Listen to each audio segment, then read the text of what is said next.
ચલો તો હવે ક્વેશ્ચન નંબર 9 જોઈએ.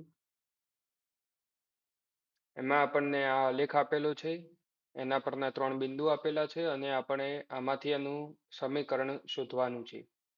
અહીંયા તમે જોઈ શકો છો કે જે આલેખ છે ઉગમ બિંદુમાંથી પસાર થાય છે, માટે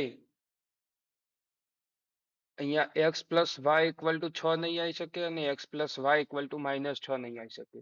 કારણ કે જો તમે x અને y ની જગ્યાએ 0 0 મૂકો તો ઇક્વલ થવું જોઈએ. અહીંયા 0 0 મૂકીએ તો 0 ઇક્વલ ટુ 6 થાય, જે ખોટું છે. એ જ રીતે અહીંયા 0 ઇક્વલ ટુ માઇનસ 6 થાય, એ પણ ખોટું છે. માટે ઓપ્શન 1 અને ઓપ્શન 2 બે કેન્સલ થઈ ગયા.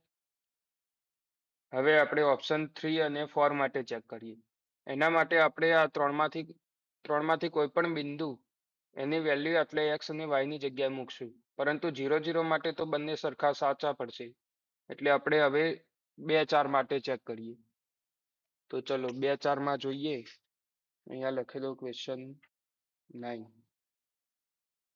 બિંદુ 2 અને 4 માટે ચેક કરીએ. બિંદુ 2 4 માં પહેલા આપણે ઓપ્શન 3 માં મૂકીએ.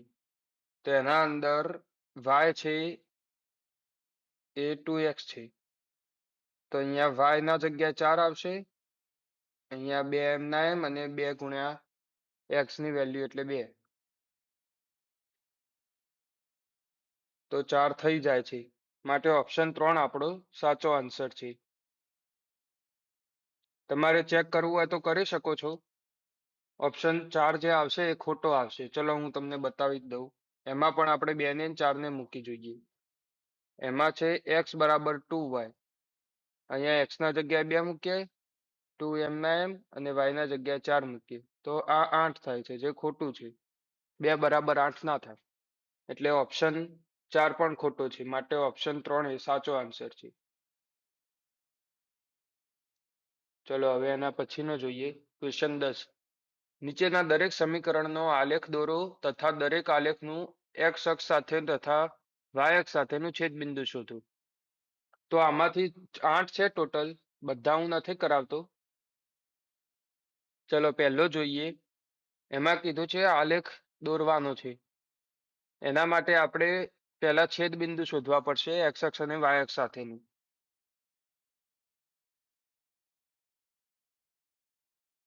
ક્વેશ્ચન 10 એનો પહેલો 3x plus 5y equal to 15. ચલો એના માટે પહેલા તો આપણને જોઈને જ ખબર પડી જાય છે કે ઉગમ બિંદુમાંથી પસાર નહીં થાય. કારણ કે અહીંયા એક અચળ સંખ્યા પણ આપેલી છે. જો અચળ ના હોય કોઈ, x અને y જ હોય બાકી બધું 0 હોય તો ઉગમ બિંદુમાંથી પસાર થતો હોય. પરંતુ અહીંયા અચળ છે એટલે ઉગમ બિંદુમાંથી પસાર નહીં થાય. હવે આપણે આનો ઉકેલ શોધવા માટે x અક્ષ માટે જોઈએ. તો આમ કોઈ પણ ગ્રાફ હોય, જો એ x અક્ષમાંથી અહીંયા x 0 માંથી પસાર થતો હોય અને બીજો 0 y માંથી પસાર થતો હોય, y અક્ષને ત્યાં 0 y માં છેદે છે, x અક્ષને x 0 માં છેદે છે, એવું ધારી લઈએ અત્યારે. તો એ ગ્રાફ આપણે ખાલી આ બંને પોઈન્ટને સીધી લાઈનમાં જોડીએ તો ગ્રાફ મળી જાય. ચલો તેના માટે આપણે y બરાબર 0 મૂકીએ અને x ની વેલ્યુ ફાઇન્ડ કરીએ. x 0 પોઈન્ટ માટે y બરાબર 0 એટલે 3x વત્તા 0, 5 ગુણ્યા 0 એટલે 0 જ થવાનું. 15, 3x બરાબર 15 તો 5 તરી 15 તો x બરાબર મળે છે 5. એટલે એક પોઈન્ટ આપણને મળ્યો 5 અને 0.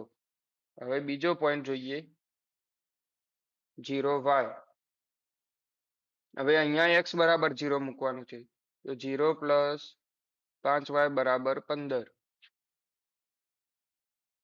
તો 5y બરાબર 15.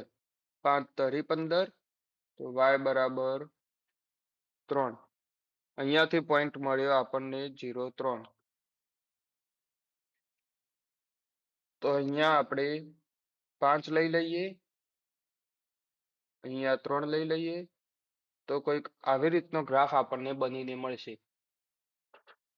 એવી જ રીતે તમે બાકીના પણ ચેક કરી શકો છો જાતે. પાંચમો અને છઠ્ઠો આ બંનેમાં વાય અક્ષ સોરી ગ્રાફ જે છે અહીંયા ઉગમ બિંદુમાંથી પસાર થશે, કારણ કે એમાં અચળ પદ નથી. અચળ જે છે એ 0 છે બંનેમાં. જો એટલું એક્સ અને વાય ના ફોર્મમાં જ છે બધું. ચલો તો તમને આ હોમવર્ક તરીકે આપું છું. જો ન ફાવે તો કોમેન્ટમાં લખજો, તો હું સોલ્યુશન તમને ખાલી પીડીએફમાં મોકલી દઈશ. ચલો તો હવે 11મો જોઈએ. સમીકરણ 3x-1 બરાબર x પ્લસ 7 નો ઉકેલો અને તેના ઉકેલને સંખ્યા રેખા પર અને કાર્તેજ્ય સમતલમાં દર્શાવો. અહીંયા તમને ઉકેલીને સંખ્યા રેખા પર અને કાર્તેજ્ય સમતલમાં દર્શાવવાનું છે. તો સૌથી પહેલા આપણે x ની વેલ્યુ આ સમીકરણ માટે ફાઇન્ડ કરવાની.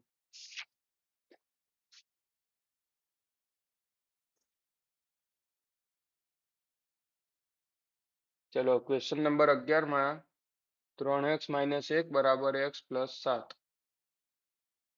આના અંદર આપણે x ની વેલ્યુ જોઈએ છીએ. તો આ x ને હું આ બાદ લઈ જાઉં અને આ -1 ને આ બાદ લઈ જાઉં. તો 3x - x બરાબર 7 પ્લસ x. તો અહીંયા 2x અને 7 ને 1 8. તો અહીંયા 4 આવશે એટલે x બરાબર 4. આપણને x ની વેલ્યુ 4 મળે છે. હવે આને સંખ્યા રેખા પર દર્શાવવા માટે એક આડી લાઈન બનાવીશું. એમાં અહીંયા ક્યાંક 0 હશે, અહીંયા -1 -2 એમ ચાલતું હશે. એક સાઈડ આપણે જમણી બાજુ 3 અને 4 સુધી લઈએ. તો અહીંયા આ દર્શાવી દીધું. કાર્તેજ્ય સમતલ માટે ઊભું અને આડી લાઈનમાં પણ ઉપર તો કઈ છે નહીં, કારણ કે આપણે 4 આટલે x ની વેલ્યુ છે, y ની કોઈ કિંમત આપી નથી. માટે આપણે કાર્તેજ્ય સમતલમાં x બરાબર અહીંયા 4 લઈ લઈએ. તો આમ એક ઊભી લાઈન આવશે. y ની કોઈ પણ ફિક્સ વેલ્યુ નથી, માટે y કોઈ પણ હોઈ શકે. માટે x બરાબર 4 કોન્સ્ટન્ટ લઈને એક આપણે લાઈન ડ્રો કરીએ તો એ કાર્તેજ્ય સમતલમાં દર્શાવી કહેવાય. આ આખી અનંત લાઈન હશે. ચલો તો હવે 12મો જોઈએ. સમીકરણ 5y + 10 અને 3y + 4 ને ઉકેલો અને એ પણ 11 માના જેવું જ છે. અહીંયા y ની વેલ્યુ મળશે, માટે જે પણ બિંદુ હોય એનો કાર્તેજ્ય સમતલમાં કંઈક આ રીતનો ગ્રાફ બનશે. આડી લાઈન x અક્ષને સમાંતર, આમાં y અક્ષને સમાંતર મળે. ચલો તો એ તમને હોમવર્ક તરીકે રાખું છું. y ની વેલ્યુ તમને શોધીને આલી દઉં અત્યારે.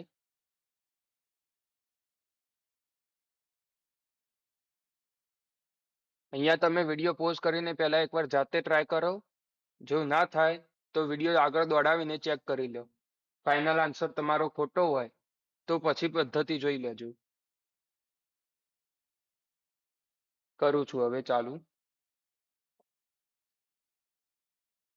અહીંયા 3y ને આ બાદ લાયા એટલે 2y, 10 ને આ બાદ લઈ ગયા એટલે 4 - 10.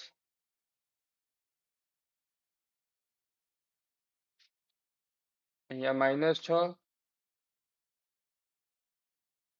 y ની કિંમત આવી -3. એટલે આ ગ્રાફ ખોટો થશે, નેગેટિવમાં જાય છે.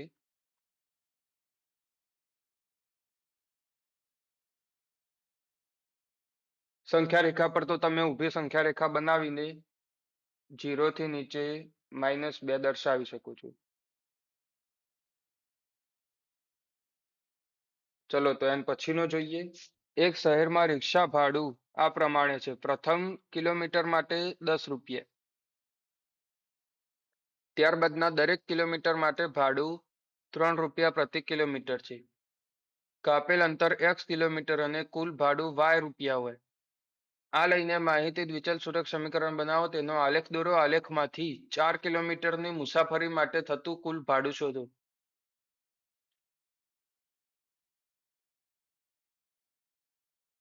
ચલો પહેલા આપણે સમીકરણ બનાવીએ. પહેલા કીધું છે કે પ્રથમ કિલોમીટર માટે 10 રૂપિયા. પહેલા કિલોમીટર માટે 10 રૂપિયા. પછીના વધારાના કિલોમીટર માટે, એટલે ધારી લઈએ કે x કિલોમીટર છે, તો આગળના x કિલોમીટર માટે 3 રૂપિયા. હવે આપણને ક્વેશ્ચનમાં આપ્યું છે ટોટલ કાપેલ અંતર x કિલોમીટર છે, માટે આપણે પહેલો તો એક કાપી લીધો, તો x -1 માટે 10 થશે, સોરી 3 રૂપિયા. ટોટલ ધારો કે 5 કિલોમીટર એને ચાલ્યા. હવે પહેલા કિલોમીટરના 10 રૂપિયા, એટલે હવે 4 કિલોમીટર વધ્યા. 4 કિલોમીટરના 4 ગુણ્યા 3 એટલે 12 રૂપિયા. તો 10 વત્તા 12 એમ 22 રૂપિયા 5 કિલોમીટરના થાય. તો એના માટે આપણે ઇક્વેશન બનાવવું હોય તો એ આ રીતે બને. ટોટલ આપણા જોડે x કિલોમીટર હતા, ટોટલ x માંથી અહીંયા જેમ 5 માંથી 1 બાદ કરીને 4 લાયા, એવી રીતે x માંથી x -1 અને જે 1 હતું એના 10 રૂપિયા ફિક્સ. ચલો તો એના માટે ઇક્વેશન બનાવીએ. અહીંયા x -1 સોરી આટલે જ ઇક્વેશન બની જશે. x -1 જે 4 હતું એના ગુણ્યા આપણે 3 કર્યું, તો અહીંયા પણ ગુણ્યા 3 કરી દે. તો આ જ ઇક્વેશન છે આપણું. ચલો તો ઇક્વેશન લખ્યું. આ સમીકરણને સરખી રીતે લખી દઈએ. હવે 3x - 3 વત્તા 10 બરાબર 0. અહીંયા 0 નહીં આવે, આપણે ફાઇનલ કુલ ભાડું છે આ, તો અહીંયા આવશે y બરાબર આટલા, y બરાબર 3x સોરી +7 થશે. આ આપણને સમીકરણ મળી ગયું. હવે તમે x અને y ની કિંમતો માટે તમે ગ્રાફ બનાવી શકો છો. એક બિંદુ x0 મૂકીને લેવાનું, બીજું બિંદુ 0y માટે લેવાનું. x ની અને y ની જે કિંમતો આવે એના પરથી ગ્રાફ બનાવી શકો છો. એ હું તમને ડાયરેક્ટ સોલ્યુશનમાં બતાવી દઈશ, પીડીએફ જે આવશે એમાં. જો ન ફાવે તો એમાં જોઈ લેજો, કારણ કે આગળ કરેલી મેથડ જ છે સેમ, એટલે તમને ફાવી જશે. ચલો તો હવે જોઈએ આલેખમાંથી 4 કિલોમીટર માટેની મુસાફરી માટે થતું કુલ ભાડું શોધો. હવે 4 કિલોમીટર માટે આપણે ભાડું શોધવાનું છે. તો અહીંયા x ની જગ્યાએ આપણે 4 મૂકીશું. અહીંયા x બરાબર 4 મૂકીએ, તો y બરાબર 3 ગુણ્યા 4 વત્તા 7 થાય. y બરાબર 12 વત્તા 7 એટલે y બરાબર 19. તો ટોટલ 19 રૂપિયા 4 કિલોમીટરનું ભાડું થાય. આ 4 કિલોમીટરનું ભાડું. ચલો હવે 14મો જોઈએ.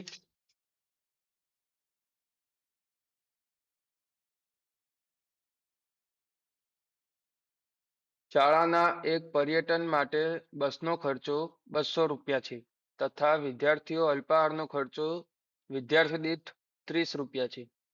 એટલે બસનો ખર્ચો તો 200 રૂપિયા ફિક્સ થઈ ગયો અને અલ્પાહારનો ખર્ચો 30 રૂપિયા છે. કુલ વિદ્યાર્થીઓની સંખ્યા x અને કુલ ખર્ચ y લઈને આ માહિતી માટે દ્વિચલ સમીકરણ રચો અને તેનો આલેખ દોરો. આ પણ આગળના જેવો છે. આમાં હું તમને ખાલી ઇક્વેશન બનાવીને બતાડી દઉં.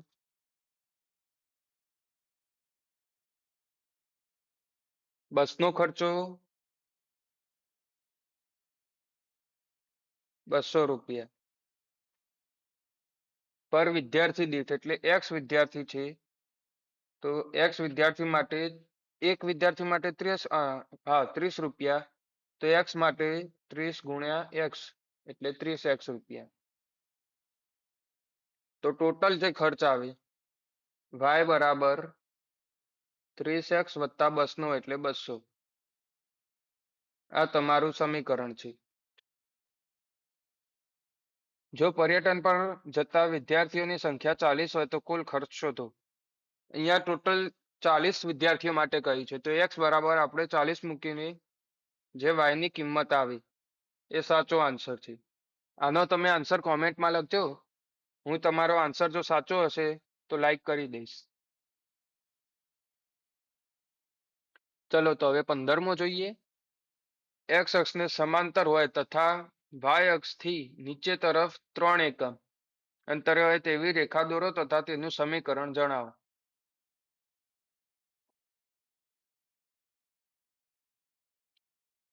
એક્સ અક્ષને સમાંતર હોય તથા એક્સ અક્ષથી સોરી એક્સ અક્ષથી જ છે નીચે.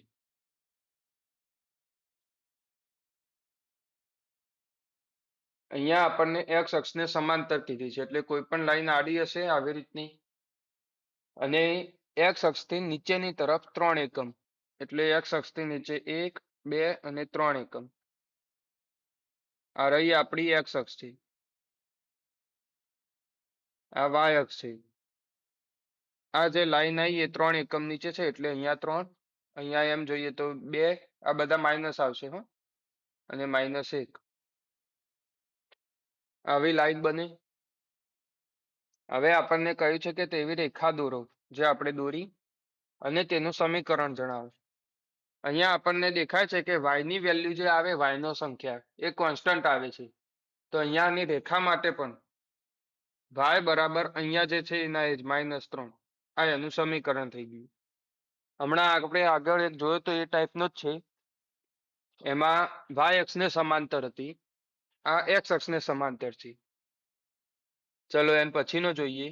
ક્વેશ્ચન નંબર 16 માં કહ્યું છે એવા દ્વિચલ સુરેખ સમીકરણનો આલેખ દોરો જેનો દરેક ઉકેલ એવો બિંદુ દર્શાવે કે જેના બંને યામોનો સરવાળો 10 થાય. આપણે પહેલા આને ઉદાહરણ લઈને સમજીએ. અહીંયા આપણે એક એવો આલેખ દોરવાનો છે જેના કોઈ પણ બિંદુ એટલે એક રેખા બનાવવાની જેનો કોઈ પણ બિંદુ ધારી લઈએ કે એ બિંદુ છે x અને y.